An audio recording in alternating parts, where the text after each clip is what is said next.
कोकोपेट नदी नर्सरी का बरं इथे चांगली सांगू का तुम्हाला? कोकोपेट मध्ये किती बी पाणी घातलं की एका अर्ध्या पाव मिनिटात निसरा होते पाण्याचा. पाणी जास्त लागत नाही म्हणून बिगर खताचं उंच येते ती. आता हे लक्षात आलं का तुम्हाला? ही जमीन म्हणजे पीक याचं साधन आहे. जमीन असली तरच पीक येते असं नाही. त्याला पाणी आणि हवा आणि सूर्यप्रकाश ही 3 गोष्टी महत्वाच्या आहेत. त्या आता पाण्यावर पिक वरच्या वर आहे ती पिकं बिगर जमिनीचे.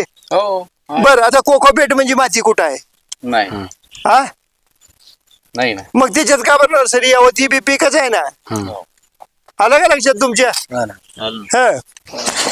हे का तुम्ही पिकाला का सूर्यप्रकाश हवा आणि पाणी योग्य प्रमाणात दिलो की येतंय.